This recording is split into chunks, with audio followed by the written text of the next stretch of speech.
오늘 사도행전 1장 8절 말씀 다시 한 번 더 읽어보도록 할까요? 같이 읽겠습니다. 시작!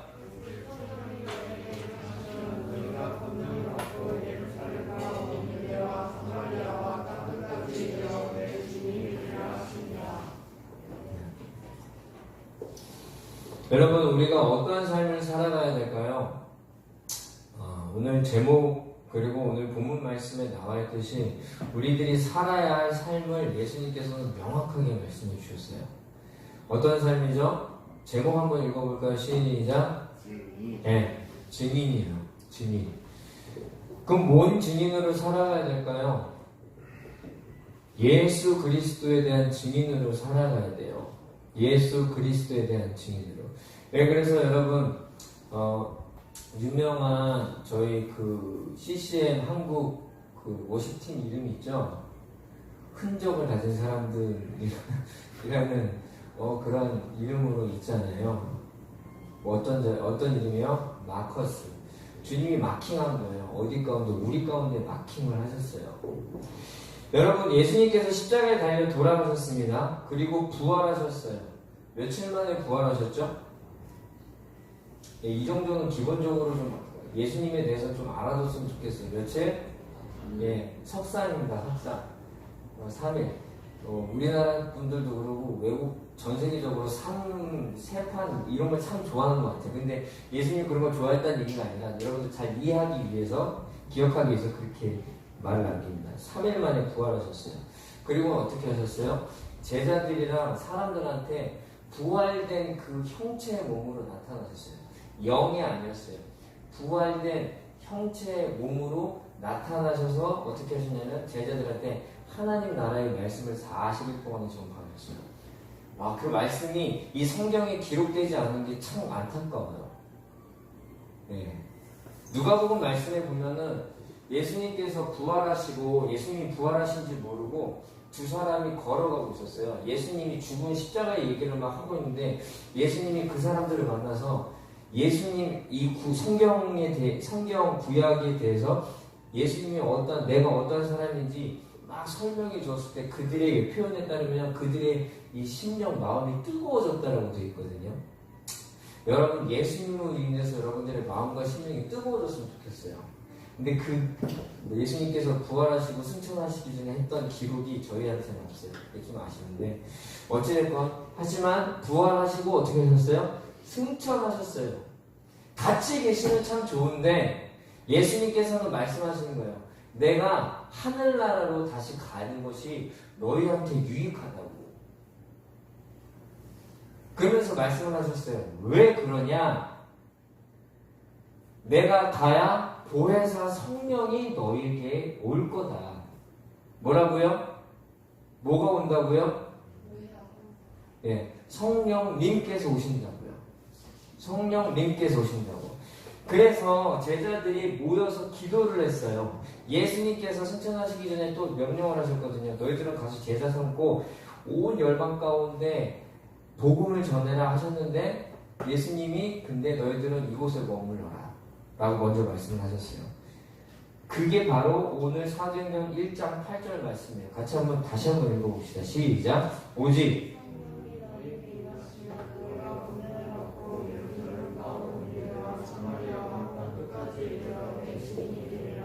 아멘. 예수님께서 이 말씀을 하셨어요. 그리고 부활하셔서 이렇게 승천하셨어요. 재밌는 게 보면요, 이 말씀을 마치시고요, 9절에 이 말씀을 마치시고 그들이 보는데 올려져 가시니 구름이 그를 가리어 보이지 않게 하더라고요. 어떻게 오늘 승천하셨는지 알아요? 그 공중 부양하는 것처럼 예수님이 그 자리에서 이렇게 떠서 하늘로 구름 위로 올라가시는 거예요. 제자들이 넉넉히 그걸 보고 있는 거죠. 10절에 올라가실 때 제자들이 자세히 하늘을 쳐다보고 있는데 흰옷 입은 두 사람이 그들 곁에 서서, 갑자기 흰옷 입은 두 사람이 섰어요. 천사들이에요, 사실. 서서 이르되 갈릴리 사람들아 어찌하여 서서 하늘을 쳐다보느냐? 너희 가운데 하늘로 올려지시니 예수는 하늘로 가신 그대로 본 그대로 오시리라 하였느니라. 이 말씀을 하시고 이 제자들이 돌아가거든요. 그래서 이 말씀을 근거로 좀 잠깐 딴 얘기인데 예수님께서 다시 오실 때 어떻게 오시냐? 구름 타고 올라간 그 모습 그대로 오세요. 이거 그대로 기록되어 있잖아요. 올라간 그대로 오신다고. 어찌됐건요. 그러면서 뭘 말씀하셨냐면 성령이 너희한테 임해야 된다고 얘기하셨어요. 성령은요 하나님의 영이에요. 성령을 원어적으로 표현을 하면요 푸르마라는 단어예요. 무슨 뜻일까요? 호흡이라는 뜻이에요. 호흡. 호흡. 따라해보세요. 호흡. 여러분들 숨 쉬어요? 안 쉬어요? 숨 안 쉬면 어떻게 돼요? 예. 우리 육신의 삶은 끝납니다. 여러분 창세기 1장하고 2장에 보면 하나님께서 인간을 만드셨어요. 인간을 만드셨는데 어떻게 만드셨냐면요. 이 지능이라고 표현되는데 원래 원어적으로는 먼지더미들이에요. 먼지더미들. 그냥 이 흙가루들을 가지고 사람의 몸 형체를 만드신 거예요. 그게 어떤 모양이에요? 지금 여러분들이 가지고 있는 그 형체예요. 근데 그걸 이렇게 만드시고 하나님께서는 이걸 사람이라고 하지 않으셨어요. 그 가운데 어떻게 하셨는지 아세요? 하나님께서 생기를 불어넣으셨어요. 마치 인공호흡을 하듯이 그 만든 그 형체에 하나님께서는 호흡을 불어넣으신 거예요. 그랬을 때 생명이 되는지라라고 되어 있어요. 다른 말로 얘기하면 비로소 그게 하나님의 형상이 된 거예요. 인간이 된 거예요. 그 말은 뭔 말이냐면요. 여러분 지난주에 목사님 얘기했듯이 사람은요 죽으면 끝나는 게 아니라 우리들의 이 육신은 죽어져서 태워지고 가루가 되고 없어지지만 우리들의 정말 살아있는 생명을 가진 그 영혼은 어디론가 가게 되니까요. 왜요? 하나님께서 그 호흡을 불어넣으셔서 우리 가운데 영혼이 있는 거예요. 영이 있는 거예요. 근데 그 영은 보이지가 않아요. 근데 그 영이 진짜예요. 그래서 예수님께서 말씀하신 거예요. 너희들이 진짜 살아있으려면 하나님의 자녀가 되려면 인공호흡 받아야 된다. 어떻게 돼요? 죽은 사람은 어떻게 돼요? 심장이 살아나게 하려면 심장 마사지가 듣고 이렇게 걸려 하잖아요. 그럼 어떻게 돼요? 디직 삐 하면서 심장이 뛰죠. 마치 그거랑 똑같은 거예요. 우리들이 증인으로 살아가야 돼요. 근데 그 전제가 있어요. 그 너무 중요해요. 뭔지 알아요? 성령이 우리에게 임하셔야 돼요. 근데 목사님이 이 살아오고 신앙생활이라고 표현하기도 좀 목사님은 불편하지만 이렇게 주님과 함께 살아가면서 생각해 본 게 있는데 목사님이 이게 사모님한테도 목사님 사모한테도 얘기한 게 있어요. 가끔 이 우리 주위에 있는 소중한 사람들이 정말 소중한데 항상 같이 함께 있기에 그 사람의 소중함을 잘 모를 때가 많이 있잖아요. 예를 들어 오늘 같은 경우에는 유찬이가 없으니까 어때요? 금방 이 허전하죠. 세영 선생님 대표기도 예수님 이름으로 기도합니다 했는데 이렇게 정말 그 아름다운 선율의 피아노가 쪼르륵 나오면서 세영 선생님이 자연스럽게 들어가야 되는데 모두 다 뻘쭘한 가운데 유찬이 아니 뭐라 하면 아니에요. 유찬이가 없음을 알죠? 어때요? 알잖아요. 없을 때 그 사람이 비로소 소중함을 알잖아요. 그래서 목사님 사모한테 이렇게 얘기했어요. 정말 소중한 사람이 옆에 있는데 그 소중함을 잘 모른다. 근데 우리들이 정말 잘 모르고 있는 분이 계시는데 성령님이시다. 목사님 그 얘기를 했거든요. 정말 그런 것 같아요. 성령님 우리에게 말씀해 주시고 우리와 함께하길 원하시고 그분의 능력을, 그분의 살아계심을, 그분의 사랑을, 그분의 평강을, 그분의 기쁨을 우리 가운데 주기를 원하시고 인도하길 원하시는데 우리는 잘 아는 것 같아요. 제자된 삶, 증인의 삶으로 마커스로 살아야 되는데 그러려면 전제가 있어요. 성령이 우리한테 임해야 돼요. 그 말은 다른 말로 어떤 말이냐면요. 하나님의 일을 하기 위해서는 우리의 그 어떠함으로 되어지는 것이 아니라는 얘기예요. 근데 여기에 속임수가 하나 있어요. 그러면 우리가 주님이 하시니까 우리는 아무것도 안 하면 되겠네. 아니에요. 우리는 분명해야 돼요. 우리 복음을 전해야 돼요. 왜? 증인으로 우리들을 세웠기 때문에. 증인이 어떠한 자들이에요? 법정 가운데 이 사건에 내가 증인이라고 대변하는 자들이에요. 하나님이 대변해 주시지 않아요. 누가 대변해요? 내가 대변해 주는 거예요. 내 안에 그 영이 있기 때문에 내가 대변을 하는 거예요. 그분과 함께. 이걸 몰라요. 그래서 주님이 원하시면 주님이 하시겠지 아니에요. 그렇다면 주님이 우리를 로봇으로 세우셔서 있는 모든 곳으로 그냥 다 가셔서 거기서 1 눌러라, 2 눌러라, 아해라, 어해라, 오해라 하시겠죠. 우리를 로봇으로 세우지 않으셨어요. 어찌됐건 증인으로 살기 위해서는 성령이 임해야 돼요. 근데 성령님이 임하시면 어떻게 되냐면 8절에 보세요. 성령이 너에게 임하시면 너희가 뭘 받는다고요? 뭘 받는다고요? 뭘 받는다고요? 권능. 여러분 이 말이 좀 와닿지 않죠? 그냥 이렇게 표현한 권세와 능력이에요. 파워, 힘을 받아요. 아이언맨처럼 막 헐크처럼 힘이 갑자기 빡 세진다 이런 개념은 아니겠지만 파워, 힘을 받아요. 그리고 어소리티가 생기는 거예요. 어소리티. 이 어소리티의 개념이 너무 중요해요. 이게 우리에 대한 정체성과 포지션을 결정해 주는 거거든요. 한번 여러분 얘기를 해볼게요. 여러분 군대를 안 갔다 와서 잘 모를 거예요. 하지만 우리 한별에는 갈 거예요. 왜요? 아직 우리 나라가 통일되지 않았기 때문에. 할렐루야. 미안해요. 근데 팩스잖아요. 근데 여러분 군대를 안 갔다 와서 잘 모르겠지만 군대에서는요 지금은 목사님이 갔다 온 지 너무 오래돼서 근데 목사님이 다닐 때는 군대에서 명령을 하면 그걸 그대로 해야 돼요. 그게 군대에 있는 조직 이게 어떤 룰이잖아요. 계급 사회잖아요. 만약에 여러분 탱크가 엄청나게 큰 탱크가 내 앞으로 온다고 생각을 해보세요. 근데 계급이 높은 사람이에요. 근데 그 사람에게 그것을 탱크를 세울 수 있는 힘은 없어요. 탱크가 당연히 더 세죠. 그 안에 이게 계급 짝대기라고 하는 표현하는데 짝대기 하나나 둘, 2등병이나 1병이 이렇게 운전하고 있다고 한번 상상을 해보세요. 근데 그 탱크가 와요. 근데 앞에 서 있는 사람은 중대장이에요. 그럼 계급이 높잖아요. 그럼 그 탱크를 막을 수 있는 파워는 없어요. 능력은 없어요. 근데 뭐는 있어요? 어소리티는 있어요. 무엇을 할 수 있는? 멈춰! 그러면 그 안에 있는 운전하는 군인은 어떻게 해야 돼요? 병사는 무조건 멈춰야 돼요. 이게 뭘 의미하는지 아세요? 나에게는 힘이 없는 거예요. 근데 나에게는 그 권세가 있는 거예요. 어소리티가 있는 거예요. 합당한.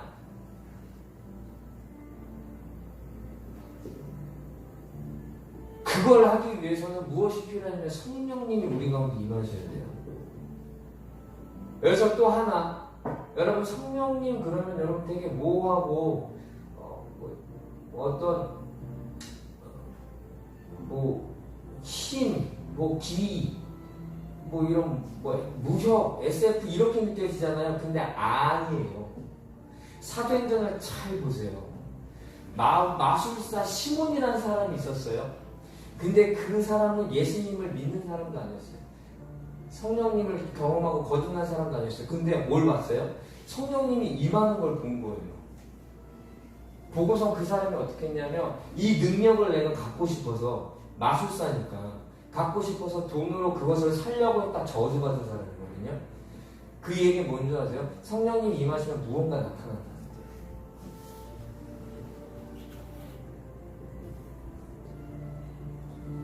그게 예수님의 살아계심으로 나타나요. 귀신들이 드러나요. 병든 자들이 치유돼요. 죽은 자가 살아나요. 예수 그리스도예요. 그게 성령님께서 하시는 거예요. 그래서 마가복음 16장 마지막 절 말씀 한번 보세요.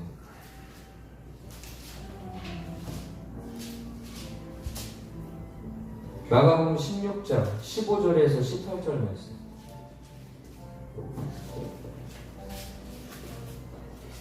시간이 없으니까 빨리 끝낼게요. 저희 게임도 해야 되니까. 빨리 찾으세요. 빨리 찾으세요. 버려. 같이 읽읍시다. 15절부터 18절 시작. 또 이르시되 너희는 온천하를 다니며 만민에게 복음을 전파하라. 믿고 세례를 받는 사람은 구원 얻을 것이요 믿지 않는 사람은 정죄를 받으랴. 믿는 자들에게는 이런 표적이 따르리니 곧 그들이 내 이름으로 귀신을 쫓아내며 새 방언을 말하며 뱀을 집어올리며 무슨 독을 마실지라도 해를 받지 않으면 병든 사람에게 손을 얹으니 나으리라 하시더라. 아멘. 어떻게 돼 있어요? 18절부터 16절부터 17절 미안해요. 믿는 자들에게는, 믿는 자가 어떤 자들? 거듭난 자들이에요. 예수 그리스도의 이름을 받은 자들이에요. 사도행전 1장 8절 말씀에 성령이 임해서 권능을 받은 자들이에요. 그들이 어떻게 했어요? 가서 복음을 전하고 예수 그리스도 이름을 전하고 그분의 살아계심을 본 그대로 증인으로 그 법정 앞에 섰을 때 어떠한 해프닝이 벌어지냐? 표적이 따른대요. 표적이 뭐라고 그랬어요? 사인이라고 그랬어요. 사인이 뭐예요? 간판이에요. 베스킨라빈스 가면 베스킨라빈스 앱에 있는 그 간판을 봐야 돼요. 아니면은 걸어가다 그 간판을 봐야 그 가게 안으로 들어가죠. 그쵸?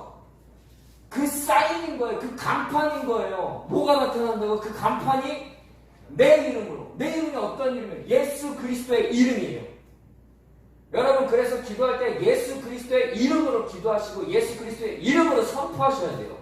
기도할 뿐만이 아니라 어스톨리티는 명령이에요. 선포하는 거예요. 악한 영들에 대해서 대적하고 선포하는 거예요. 왜요? 예수 그리스도께서 십자가에 달려 돌아가시고 다 이루었다 하심으로 그분의 영, 그분의 부활의 영, 승리의 영, 생명의 영, 능력의 영이 우리 가운데 함께 하셔서 우리들이 선포하는 거예요. 나에게는 힘이 없어요. 나에게는 능력이 없어요. 근데 나에게는 권세가 있어요. 하려면 하는 거예요. 아유, 요즘 시대가 어떤 시대인데요. 세상의 속임 가운데 여러분 속지 마세요. 실제는 영이에요. 우리들의 육신은 그냥 썩어져 죽는다니까. 근데 사단은 어떻게 돼 있어요? 성경에 여러분들이 찾지 않겠지만 우는 사자와 같이 삼킬자를 두루 찾는다고 돼 있어요. 사단은 존재해요. 귀신은 존재해요. 게임이나 웹툰이나 SF 어떤 소설이나 그런데 몬스터나 뭐 좀비나 이런 것들은 그냥 받아들이고 즐거워하면서 성경에서 실제 존재하는 우리를 멸망시키려고 하는 사단의 존재에 대해서 이야기하면 되게 터부시하게요. 에베소서 6장 말씀에 우리들의 싸움은 혈과 육에 대한 싸움이 아니라고 되어 있어요. 정사와 권세와 이 세상의 어둠의 주관자들과 하늘에 있는 악의 영들에 대한 싸움이라고 되어 있어요. 옆에 있는 친구가 막 한다고 막 내가 화내고 이런 싸움이 아니라 실제 그 뒤에서 역사하는 영에 대한 싸움이라고 되어 있다고요. 근데 예수님께서 어떻게 했어요? 그 성령님이 우리 가운데 오신 거예요. 그래서 믿는 자들이 어떻게 해요? 권능이 임해서 믿는 자들이 예수 그리스도의 살아계심을 증인으로 살아갈 때, 증거할 때 어떻게 된다고요? 내 힘으로 귀신을 쫓아내며. 목사님이 중국 선교를 간 적이 있어요. 얘기 한 번도 한 적이 있는데 우리가 시간이 너무 촉박해서 지금 마음이 좀 약간 급해지는데 귀신 얘기하면 여기 중국 선교를 간 적이 있어요. 근데 중국어 여러분 배워본 친구들이 있는지 모르겠지만 억양에 따라서 말이 의미가 달라지잖아요. 네, 그쵸? 근데 목사님이 아무리 단기 선교를 갔는데 일주일 동안에 갔는데 사실 땅밟기가 아니라 정말 지하 교회 가고 삼자 교회 가고 신학교 가고 공안들한테 잡힐 뻔하고 집회만 했거든요. 근데 한 번은 저녁에 어느 공터에서 집회를 했어요. 근데 그곳에 지하 교회 수천 명의 사람들이 모였어요. 근데 불빛은 그냥 그 후레쉬 하나였어요. 목사님 앞에서 기타로 찬양하면서 중국어로 찬양을 했어요. 스피커도 없었어요. 그냥 그 마이크폰 하나, 한 명 선교사님이 들어주시고, 한 분은 내 보명대 악보를 잡고 있고, 목사님은 기타를 치고 뒤에서 그 후리스를 이렇게 비춰주면서 아픈 시꺼매가지고 사람이 있는지 없는지 몰랐어요. 근데 찬양을 하는데 어떻게 됐냐면, 나중에 들었어요. 선교사님의 남편 되시는 분이 얘기해 주시더라고요. 찬양을 듣다 어떤 사람이 이렇게 지나가다 쓰러졌대요. 귀신이 떠나간 거예요.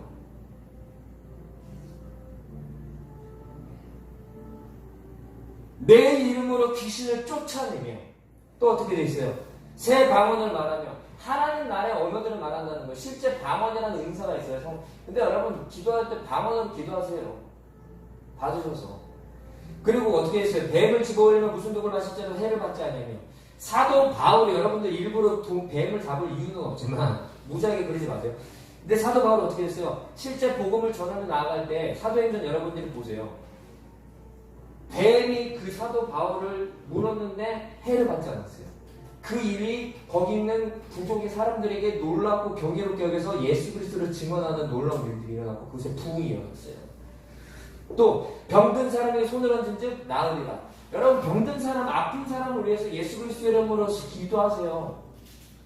믿는 자에게 주신 주님의 권세, 능력이 어떠리티예요. 삐끗해서 아프다면 기도하세요.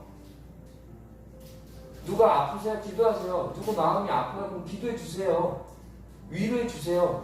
예수님이 얼마나 사랑하시는지 보여주세요. 나았어. 그러면 여러분 그게 뭐 신비적인 것 같아요? 아니요. 예수님의 살아계시며 그리고선 예수님을 더 사랑하셔. 증거하는 거예요. 예수님 지금도 살아계셔서 너와 함께하기를 원하시고 믿는 자 구원받아. 영원한 생명 얻어. 지금 주님이 너 기다리고 있죠. 사도 바울이요. 고린도라는 지역으로 가기 전에 아덴이라는 곳에 있었어요. 그곳의 특징이 무엇이냐면요. 철학이 엄청나게 발달됐어요. 그리스 철학이. 근데 그곳에서 사도 바울이 이렇게 한 바퀴 쭉 돌아보는데 화가 난 거예요. 왜냐면 별의 별 신상들이 다 서 있었거든요. 마치 일본처럼. 일본은 한 다리 건너 뭐 신사가 서 있고 집집마다 모든 그 우상의 그 조각 신상들은 다 갖고 있잖아요. 신이란 신은 다 받아들이잖아요. 그래서 사도 바울이 화가 난 거예요. 분이 있는 거예요. 그래가지고 광장에 서가지고 예수 그리스도의 살아계심을 전하기 시작했어요. 그때 헬라파, 그러니까 지금의 소피아 철학자들하고 언론 언변을 하기 시작한 거예요. 근데 이겼어요. 사도 바울이. 그때 어떻게 됐냐면 성경을 보세요. 사도행전에 믿는 자가 적었어요. 믿는 자. 나중에 읽어보세요. 믿는 자가 적었어요. 믿는 자가. 그리고 나서 간 곳이 어디냐면 고린도예요. 근데 고린도에서는 그렇게 전하지 않았어요. 성령님께서 나타나셔서 역사하신 거예요. 그분의 살아계심을 보여준 거예요. 증언한 거예요. 증거가 된 거예요. 그리고 나서 사도 바울이 뭐라고 고백했는지 알아요? 고린도전서 1장 이 말씀만 마셔봅시다. 고린도전서 1장 21절. 미안해요. 2장입니다. 4절. 3절부터 볼게요. 같이 읽어봅시다. 고린도전서 2장 3절 4절 같이 읽읍시다. 시작. 내가 너희 가운데 거할 때 약하고 두려워하고 심히 떨었노라. 왜요? 왜 두려워하고 떨었을까요? 그 전에 아덴에서는 많은 사람들이 다 거부했거든요. 그러니까 의기소침했을 수 있어요. 4절. 다만 성령의 나타나심과 능력으로 하여 너희의 믿음이 사람의 지혜에 있지 아니하고 다만 하나님의 능력이 있게 하려 하는 거예요. 어떻게 했다고요? 너희들한테 언변을 통해서 사람의 지혜 있는 말로 설득시킨 게 아니라 예수 그리스도의 복음과 나타나심이 어떻게 했다고요? 성령의 능력과 나타나심이에요. 성령님께서 임하셔서 나타난 거예요. 능력이 보여진 거예요. 그래서 그 사람들이 인정하게 된 거예요. 그 사람들의 지식을 뛰어넘는 생명이 나타났다고요.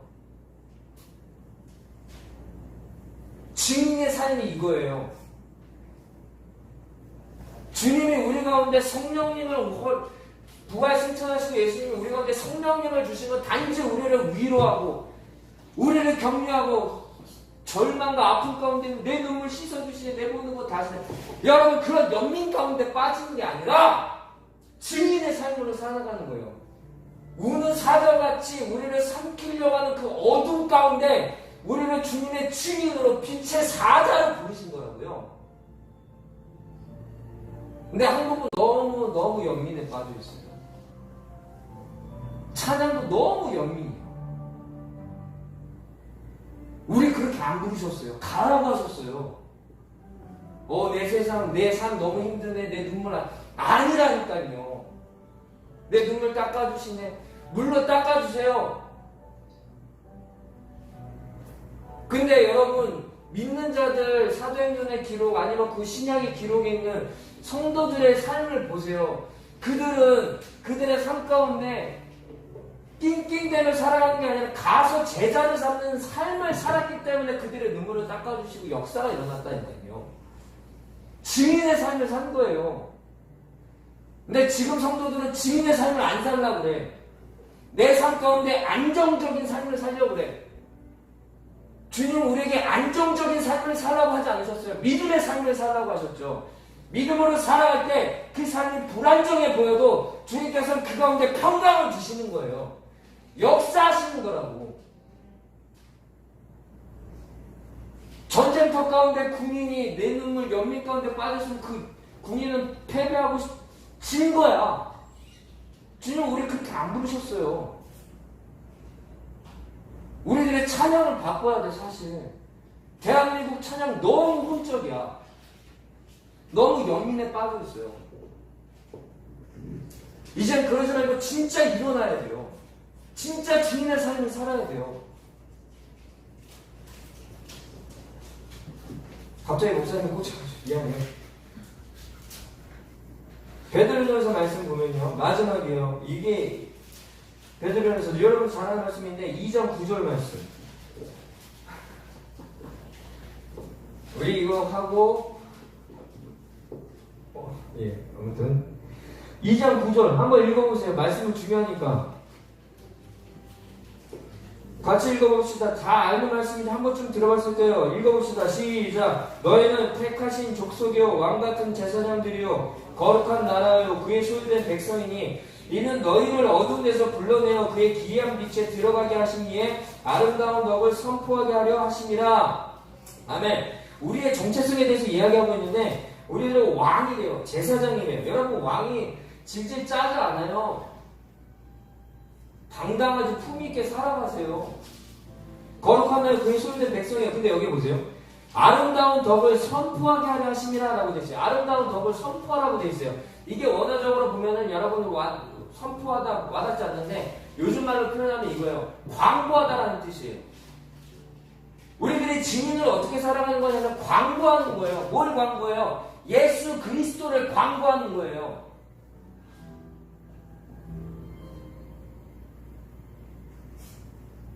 앉으나 서나 광고하는 거예요. 먹으나 자나 광고하는 거예요. 만나는 사람마다 광고하는 거예요. 셰프가 그런 거 아니에요. 그 상품을 소개하는 거 아니에요. 그래서 그 사람이 그 상품 사도록 하는 거 아니에요. 근데 우리 어떻게 광고해요? 성령의 능력과 나타나심으로 권능을 받아서 그분의 살아계심이 사람들의 지혜에 있지 않고 그분의 능력과 생명과 부활로 말미암아 나타날 수 있도록 하는 게 바로 증인의 삶이에요. 그럴 때에 히브리서 11장에 있는 믿음의 선진들이 쭉 나오고 그때 마지막에 이야기하고 있는 거예요. 세상에 감당하지 못할 사람들이요. 네? 공부 열심히 하고 똑똑히 하고 학벌 받아갖고 여러분 세상에 감당 그런 지위에 있어서 생각하면 그게 아니라 생명을 가졌기 때문에 부활을 가졌기 때문에 어떤 상황과 환경 가운데서도 그들은 굴하지 않고 증인으로 살아간 거라고요. 톱을 켜서 너희들 복음 그만 전해. 그래도 전할 수밖에 없는 거예요. 사자굴에 때려 던져 넣어도 그들이 전할 수밖에 없는 거예요. 왜? 내 안에 그 생명이 있기 때문에 내가 증인으로 살아갈 수밖에 없기 때문에 눈에 보이지 않고 먹을 것이 없고 굶주려도 사도 바울이 내게 능력 주시는 자 안에서 내가 다 할 수 있다. 정말 부유하게 다 주셨을까요? 아니요. 굶주려도 봤어요. 죽음에도 처해봤어요. 부유해도 봤어요. 근데 그 모든 상황 가운데 내 삶 가운데 역사하시는 주님을 만난 거예요. 주님으로 살아갈 때. 그게 증인이에요.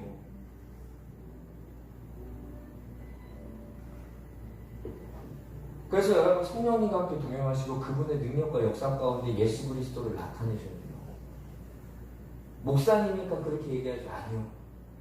마지막 때 남종과 여종 자녀들은 예언하고 청년들은 어떻게 돼요? 환상을 보고 아비들은 꿈을 꾼다고 되어 있어요.